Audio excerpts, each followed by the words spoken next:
याद बनकर रह गया है। महाकुंभ को खत्म हुए 45 दिन हो चुके हैं, लेकिन इस कुंभ में एक तरफ जहां धर्म और आध्यात्म की बात हुई तो वहीं दूसरी ओर महाकुंभ लोगों की कमाई का जरिया भी बन गया था। इस बीच एक नाविक परिवार की कमाई चर्चा का विषय बनी हुई है, क्योंकि इस नाविक परिवार ने पूरे मेले के दौरान करीब 30 करोड़ रुपए की कमाई की है। ऐसा यूपी के मुखिया योगी आदित्यनाथ के द्वारा कहा गया है। उत्तर प्रदेश के मुख्यमंत्री योगी आदित्यनाथ ने महाकुंभ में नाविकों की प्रताड़ना के आरोपों के बीच एक बड़ा दावा कर दिया है। उन्होंने 4 मार्च को विधानसभा में कहा कि एक नाविक के परिवार ने 45 दिनों में महाकुंभ में 30 करोड़ रुपए का मुनाफा कमाया है। इसके अलावा सीएम योगी आदित्यनाथ ने यह भी कहा कि महाकुंभ के जरिए ऐसा बुनियादी ढांचा प्रदान किया गया है जिसका फायदा शहर को दशकों तक मिलेगा। यूपी के मुखिया योगी आदित्यनाथ ने महाकुंभ में किए गए प्रबंधन की तारीफ की और कहा कि 66 करोड़ लोग इस मेले में डुबकी लगाकर खुशी खुशी वापस लौट गए। उन्होंने कहा, मैं आपको एक नाविक के परिवार की सफलता की कहानी सुना रहा हूँ। उनके पास 130 नाव है। 45 दिनों तक चले महाकुंभ में इस परिवार ने 30 करोड़ रुपए का मुनाफा कमाया। इसका मतलब ये हुआ कि प्रति नाव 23 लाख रुपए की कमाई गई हुई।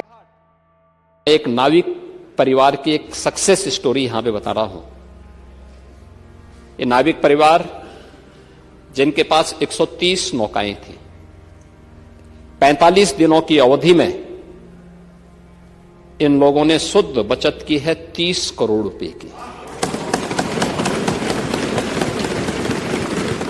यानी एक नाव ने 45 दिनों में 23 लाख रुपए की बचत की है, कमाई। इस हिसाब से अगर देखा जाए तो प्रतिदिन 50,000 से 52,000 तक की आमदनी प्रत्येक नाव से हुई है। इस दौरान उत्पीड़न, अपहरण, डकैती और हत्या की एक भी घटना रिपोर्ट में नहीं आई।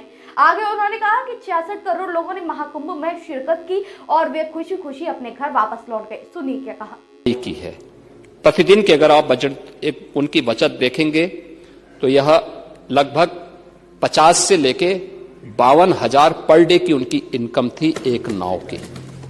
लेकिन इस दौरान योगी आदित्यनाथ भगदड़ में हुई मौतों को भूल गए, कई किलोमीटर तक के लंबे जाम को भूल गए, जिससे लाखों लोगों को परेशानियों का सामना करना पड़ा था। अब आप ये भी जान लीजिए कि जिस नाविक की यहाँ इतनी चर्चा हो रही है वो नाविक आखिर है कौन। असल नाविक का ये महरा परिवार प्रयागराज के नैनी के अरेल का रहने वाला बताया जा रहा है। इस परिवार का नाव चलवाना ही मुख्य कारोबार है। महाकुंभ में करीब 66 करोड़ श्रद्धालुओं ने आस्था की डुबकी लगाई थी, जिसके चलते पूरे 45 दिन इस परिवार को काम मिला और एक भी दिन इनकी नाव खाली नहीं रही।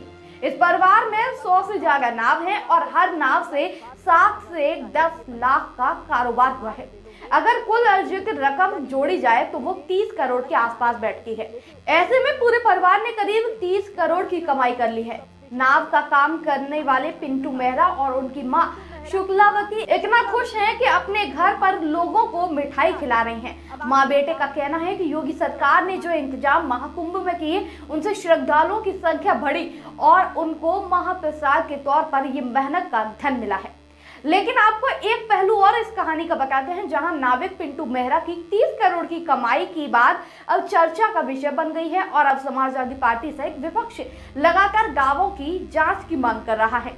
ये भी आरोप लगाया जा रहा है कि पिंटू का आपराधिक इतिहास रहा है। सपा प्रमुख अखिलेश यादव ने सोशल मीडिया प्लेटफॉर्म एक्स पर इस बारे में पोस्ट किया और उन्होंने इसमें लिखा है कि इस समाचार की सच्चाई की पड़ताल होनी चाहिए। अगर सच में एक परिवार ने महाकुंभ में अकेले 30 करोड़ कमाए हैं तो आखिर इस पर जीएसटी कितना मिलेगा, ये भी तो बताया जाए। साथ ही पाताल खोजी पहले पता कर लिया करें और फिर महिमा मंडल किया करें। पूर्व मुख्यमंत्री ने कहा कि पहले ठग से एमओयू कर लिया, अब नाम जग के नाम पर सदन में बंद आंखों से तारीफ की जा रही है। अब तो आंखें खोलें। इन्हीं सब की वजह से भारतीय जनता पार्टी सरकार में अपराधियों के हौसले बुलंद कर रही है।